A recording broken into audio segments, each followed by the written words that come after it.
Había dejado una actividad ayer, ¿sí o no? Que la hicieron durante la clase. ¿No se acuerda, Isa? Así que perdida. Moreno, ¿por qué no estuve en clase ayer? Es que estaba en Cota. ¿Está qué? Estaba en Cota. ¿En Cota? Y la casualidad. Bueno. ¿Y por qué en Cota no hay internet o qué? Es que No, pues digo. no, de celebración por ganar la liga. Diferente. ¿De qué? Estaba de celebración por ganar la liga el domingo. Y no alcancé a hacer nada. ¿Ganaron? Re bien, buena, papi. Mi novia se lesionó jugando, pero pasaron a la semifinal. Pero bueno, entonces yo les había dicho cuál era la cuestión del ensayo de este, que es para la otra semana. ¿Cuál era? Para que puede ser útil como. Listo. Lo que va a hacer después de salir del colegio. ¿En un ámbito social o en un ámbito natural?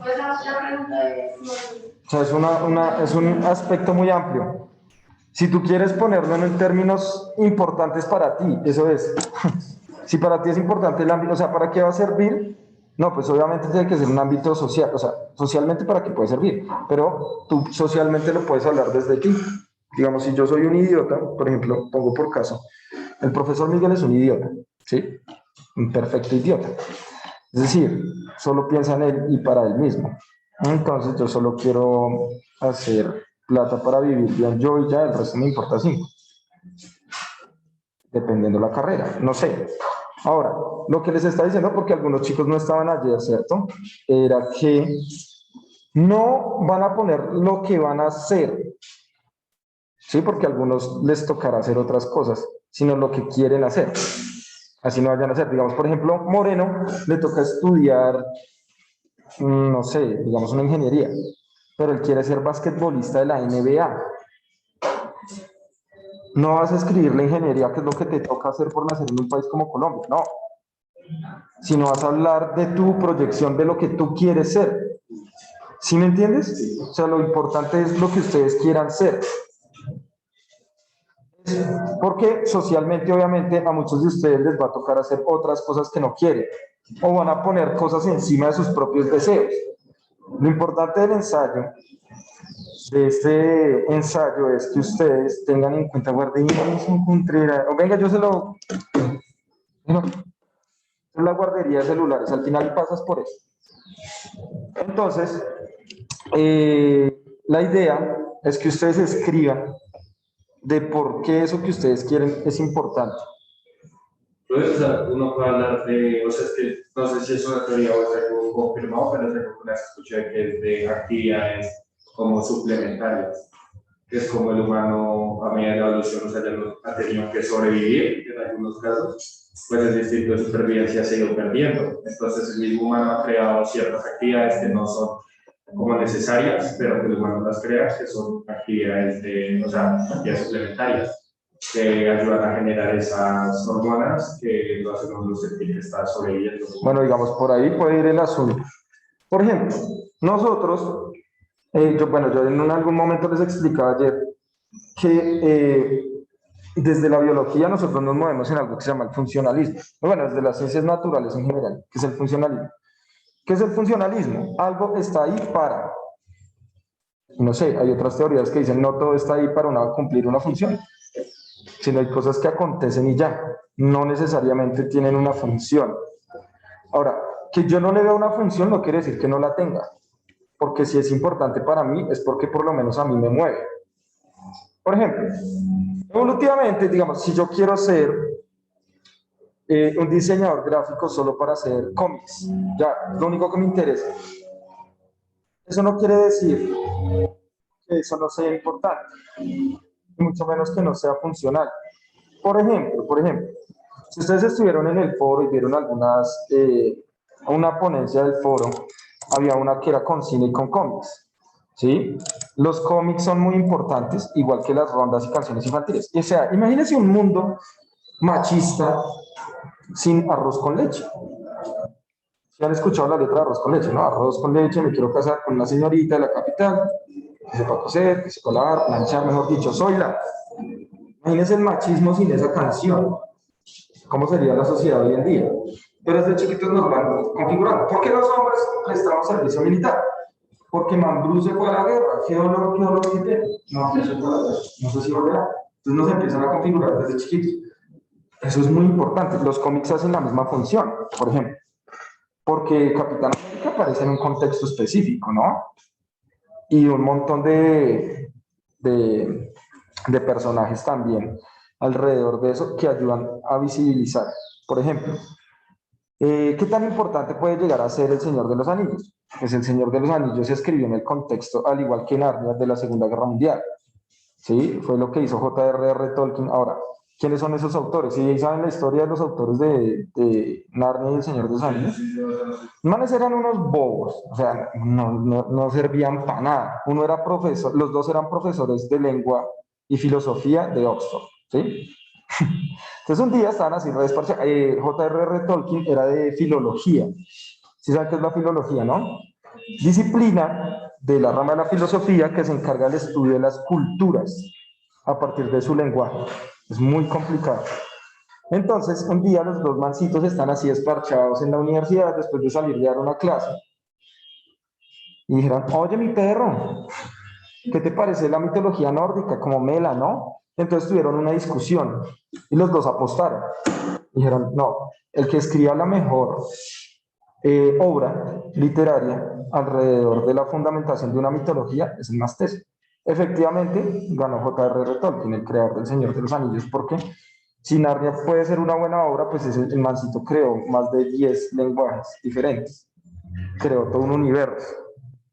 Pero lo que hizo J.R.R. Tolkien es que en ese contexto se está viendo la Segunda Guerra Mundial y él lo hizo como una excusa para involucrar a sus hijos en la Segunda Guerra Mundial, que entendieran el contexto de la guerra a partir del Señor de los Anillos. Lo mismo que pasa con Narnia. Ustedes ven la primera de Narnia, la película, no sé si han leído el libro, pues empieza con la Segunda Guerra Mundial. ¿Sí? O sea, el bombardeo y ellos se salen y él los involucra también en una guerra, pero en un mundo de ficción. Pero todo el marco, bueno, obviamente, Lewis, Pedrito,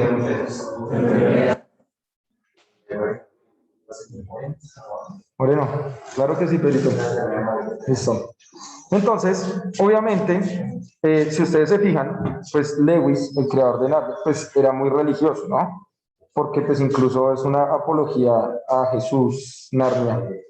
El león muere, renace, ¿sí? Redime a todo el mundo. Bueno, pero, ¿eso qué quiere decir? O sea, ¿cuál es el punto? Que todo lo que nosotros construimos, todo lo que somos como sujetos, evolutivamente hablando, tiene un sentido y no aparece por un azar. Es decir, el ensayo que ustedes van a escribir en relación a sus vidas personales es un ensayo también evolutivo. Por ejemplo, si nosotros fuéramos juiciosos, bueno, y todos escribieran el artículo como se debe, y lo leyéramos y lo uniéramos, podríamos hacer un plano evolutivo de qué es lo que nosotros tenemos como sociedad. Así de sencillo. Eso sería una muy buena tesis de pregrado inicialmente y posteriormente de maestría. Podría ser una muy buena investigación. Para quien quiera, algún día le puede sonar esa idea. Yo lo que voy a hacer es que voy a coger todos los ensayos que escribieron en primera evidencia, en la segunda evidencia y en esta evidencia. Y se los voy a enviar a sus correos o los subo a NormaClick, ese documento, con todos los archivos. Y algún día les puede servir para algo. En algún momento de la vida pueden volver a leer eso, bien sea para basarse en sus normas APA, en lo que sea. Algún día les puede servir para algo. Eso es producción y el conocimiento tiene que ser libre, no se puede pagar por el conocimiento y todos podemos tener acceso a él. Cuando alguno crea algo, tiene que divulgarlo. Así es sencillo. Siempre. Acostúmbrense a eso, siempre. ¿Listo? Ahora, cuando nosotros hablábamos de la importancia de esas labores que vayamos a hacer después del colegio, no podemos creer en todo el funcionalismo que nos han dicho, como vuelvo y digo. A nosotros nos enseñaron la biología, por ejemplo, desde una forma muy funcional. Entonces la planta está ahí y produce oxígeno. Y yo respiro Y entonces, cuando los animales mueren o las plantas, etcétera, se descomponen y vuelve a la tierra. Las relaciones son mucho más complejas que eso, mucho más, ¿sí? Cuando nosotros hablamos de ecosistemas, ustedes ya tienen claro lo que es el biotopo y la biocenosis, ¿cierto? ¿Sí? ¿No? El biotopo y la... ¿Cómo? ¿El biotopo y qué? Y la biocenosis. Antes le decían al biotopo factores abióticos, ¿sí? Pero pues se le cambió el nombre por el, digamos que por la etimología o la raíz de la palabra, porque es que abios significa, ahí, esa no es difícil, a es que en latín, sin, estos manos son los propios romanos, y bios, vida en latín, papus, bios es vida en latín, biografía, ¿qué significará biografía? Bios, ¿qué es? Y grafos, imagen. Una biografía es una imagen o el escrito plasmado gráficamente de mi vida. Eso significa una biografía. O sea, todo lo que sea bios es vía en latín. Si yo digo abiótico, ¿qué traduciría eso? Sin vida. Cosa sin vida. Pero eso se cambió y ahora se le pone biotopo. ¿Sí? O sea, topos hace referencia a todas las características geográficas de formación de las rocas, ¿sí? O de los terrenos, pues, en un ecosistema dado. Entonces, esas características físicas van a permitir que se dé la organización de los seres vivos. Entonces, si ustedes les preguntan factores abióticos, entonces, ¿ustedes qué decían? Agua, luz, calor, frío. Muy bien. Entonces, yo en algún momento les hablé del señor Bertalanffy, que plantea la teoría general de los sistemas. Gracias a él hablamos de ingeniería de sistemas, de los sistemas de nuestro cuerpo, de ecosistemas. Ahora, eso se trata de tener un pensamiento sistémico, o sea, integrar todo. Pero el pensamiento sistémico nos volvió funcionalistas en términos pues muy pobres. Como la mitocondria solo necesita hacer la respiración para producir ATP, fin. No, hay cosas mucho más profundas y cuando nosotros desarrollamos el lenguaje, pues nos volvimos mucho más complejos, porque desarrollamos algo que probablemente, no sabemos, pero probablemente no tienen las otras especies, y se llama la psique. ¿Sí? Así, digamos, los animales no tienen psicólogo. No. Hay personas que dicen, es que me tocó pagarle psicólogo al gatito. Pues te están robando porque no existe psicología para los gatos. Lo que sí existe son etólogos, que es diferente. Etos, ¿qué es etos? Viene, de ahí sale también ética. Etos, ¿qué significa etos? En griego, eso es griego. Comportamiento. Entonces la etología es la ciencia que estudia el comportamiento de los seres vivos. De ahí viene la ética, disciplina que estudia el comportamiento humano. Esa es la ética. Pues la enseña. ¿Cómo? Tanto la estudia como la enseña, porque la etología sería lo que la estudia y la ética es como lo que Lo que pasa es que la ética es una reflexión sobre el comportamiento, ¿sí? O sea, la estudia y la reflexiona todo el tiempo, todo el tiempo. No, digamos, la ética intenta no establecer unas normas rígidas, sino que todo el tiempo está en transformación. Y la ética es dependiendo de lo que yo haga en mi vida. Por ejemplo, en ese ensayo, ustedes se van a dar cuenta en algún momento de su carrera o de sus labores que cada uno va a tener una ética totalmente diferente. No es la misma ética de un médico a la de un abogado, a la de un profesor, ¿sí? No es la misma ética, la ética es muy específica, pero sí todos nos vamos a ver en la misma moral, que es mucho más global. Nuestra moral es judío-cristiana, es macro, ¿sí? Eso es algo que alguien quiere estudiar psicología, ¿cierto? Sí. Alguien había dicho, ¿sí? La mejor rama para mí de la psicología es el psicoanálisis. El psicoanálisis es tremendo, es tremendísimo. ¿Sí? Entonces hay tres estructuras que tiene Freud, que plantea. El super yo, el yo y el ello. ¿Sí? Entonces estamos así en un círculo. Y hay una integración, ¿sí? Por ejemplo, Carl Jung, cuando saca los arqueotipos, hace una integración de eso con los ecosistemas. Por ejemplo, nosotros somos lo que somos gracias a la interacción con nuestro entorno también. Entonces, yo no sé si ustedes recuerden, en algún momento nosotros hablábamos de los fenotipos y de los genotipos. ¿Sí se acuerdan? ¿No? ¿Sí? ¿No? Sí. ¿Qué es un genotipo? Si estamos re locos, ¿no? Mezclando todo, papus, todo, Checho. El genotipo papus. Puede que no te como lo que hay por dentro de toda la estructura genética. Y por ahí lo vieron. La información. Es nuestra información, lo que hay. Chin, hay un código. Por ejemplo, el computador tiene un código también. Un código digital que no podemos ver. ¿Sí? Pero hace que funcione la máquina. ¿Listo? Es decir, cuando se expresa ese código también yo puedo ver acá el cuadrito de Zoom y todo el programa configurado. Lo mismo pasa con nuestro cuerpo. Cuando se expresa ese gen, lo llamamos fenotipo. ¿Listo? Y el fenotipo es susceptible a todas las condiciones que tienen los ecosistemas. ¿Sí? Entonces, un gen puede estar configurado para cierto tipo de estatura, para que yo sea alto o bajito, no sé. Pero el gen tiene la información. ¿Qué necesita para poder realizar esa acción para que sea alto? Los materiales necesarios. ¿Qué son los materiales necesarios? Principalmente glucosa, vitaminas, etc.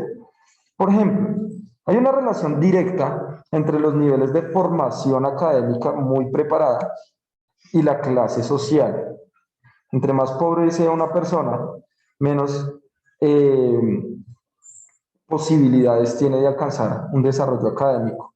Y estoy hablando en masas, no, profe, es que, por ejemplo, mi hermano, cuando mi hermano empezó a estudiar medicina, nuestra familia era muy pobre y logró ser médico de la Nacional. Si no hubiera pasado a la Nacional, seguramente se dedicaría a otras actividades, seguramente. Pero digamos, él estudió en un colegio específico, siempre por las becas, etcétera. Pero si nosotros hablamos de otras poblaciones, pues no tiene la misma posibilidad. ¿Por qué? Porque para que yo pueda estudiar, por ejemplo, necesito comer bien. Es decir, yo gasto el 80% de glucosa pensando. Bueno, no, estando despierto ya, sin hacer nada. Ustedes ahí están gastando el 80%, yo también. ¿Sí? Estamos ahí, no estamos haciendo nada. En este momento no estamos haciendo nada. Ahora, una persona que no coma y que tenga que ir al colegio o a la universidad o a lo que sea, ¿de qué forma puede generar que sus neuronas hagan una interconexión para poder aprender? Es muy complicado. Entonces, ¿qué es lo que se hace? ¿Cierto? Lo que se hace es una forma de, a partir del dominio de la glucosa, o sea, la lucha realmente como especie es por quién puede dominar las formas de poder, pero ese poder se representa en comida, en glucosa. El pobre no puede comer bien, ¿sí? Pero cuando come, lo come en vastas cantidades, por ejemplo. De una forma diferente. O sea, un pobre no suele pagar a un nutricionista porque no tiene cómo. Y no es su interés. ¿Sí? En cambio, ustedes que son clase media, entonces ya cambia un poco la cosa, diferente a una clase alta. Entonces, si hay un enclasamiento, no les estoy diciendo que haya lucha de clases, porque a veces se malinterpreta. No, sino es la realidad de lo que ustedes se van a ver afrontados, que era lo que les hablaba ayer. Entonces, ustedes en sus ensayos, o sea, no nos vamos a desdibujar de la clase de biología en los ensayos. Hay una relación directa entre todo lo que ustedes hacen, lo que quieren y nuestra forma como especie, ¿sí? Como Homo sapiens, terminamos siendo Homo sapiens. Entonces yo les decía en algún momento que las ciencias sociales, así quieran verlas fragmentadas, terminan siendo un tipo de biología muy especializada en solo una especie que es el Homo sapiens. Todas las ciencias sociales son eso, porque seguimos siendo seres vivos. Por eso el libro de Yuval Noah Harari, ¿sí o no? De Animales a Dioses, tiene ese título, porque el humano cree que ya no es un ser vivo. sino el humano cree que está por encima de todo lo que existe, que puede dominarlo todo. Lastimosamente llega un virus y ¡pum!, lo devuelve otra vez a creer que es un ser que puede morir, que es un ser que puede ser vulnerable. Ahora, el virus no va a acabar con la población humana, solo ha muerto menos del 3% a nivel mundial a raíz del virus. O sea, somos muchos humanos, casi 8.000 millones en este momento, ¿sí? Pero ahora pensemos, hay algo que yo les había mencionado y también vamos a ver cómo lo pueden integrar ustedes en sus ensayos, y son los memes. ¿Mm? Los memes.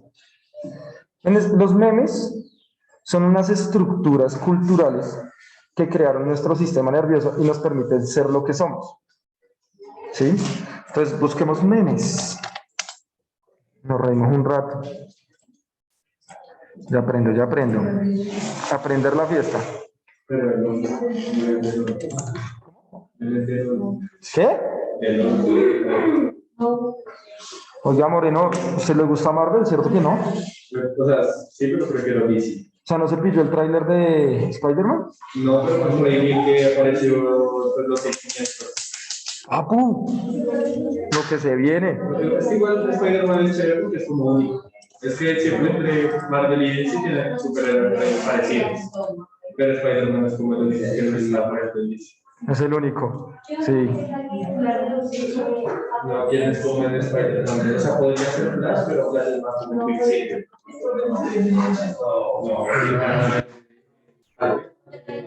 El hijo de Magneto. El hermano de Wanda. ¿Cómo se llama ese man? Pero, Dice, por ejemplo, este es un meme. ¿Sí o no? Dice acá, ¿por qué la gente no cruza el Mar Rojo? ¿Por qué? Porque esperan a que se ponga verde. ¿Sí? Claro. Pero miren esto. O sea, esta imagen se llama meme. Nosotros le decimos meme. Y se llama meme por los memes que creó Richard Dawkins también. Solo que la palabra se popularizó en este. Uy, es que es un meme. ¿Sí? La palabra meme fue creada por Richard Dawkins en 1976 en un libro llamado El gen egoísta, donde él dice que nosotros no somos lo que somos porque sí, y se refiere a nosotros, a todos los seres vivos, sino realmente los que están sobreviviendo y los que quieren vivir son los genes. Los genes crearon unas máquinas llamadas seres vivos para poder sobrevivir. Y si ustedes se fijan, todo ser vivo tiene genes, incluso los virus, que no son considerados seres vivos. Entonces él dice, por ejemplo, una especie puede evolucionar, pero no evoluciona por sí misma porque sí ya, sino porque los genes necesitan ese mecanismo para expandirse durante el tiempo. ¡Toca! ¡Que madrugue! ¿Está muy teto? ¿En dónde? ¿Y en Colina no? En Colina. ¿Pero tú agendaste cita y todo y eso? Esperemos que sí, es que es complejo.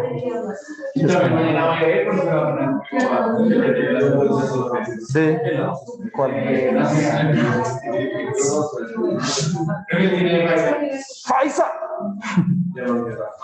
La Faisa. Entonces, así, esta se la dedico a Toca.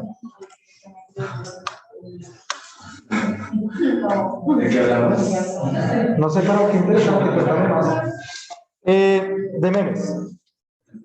Sí. ¿Ah, sí? Para compartiendo. Muy bien. Ahí voy. Voy para eso. Punto. Entonces, primero, los genes son la estructura biológica, ¿cierto?, que permite que todos los seres vivos tengamos ciertas características. Esos son los genes. Palabra, ¿quién creó esa palabra? ¿Gen?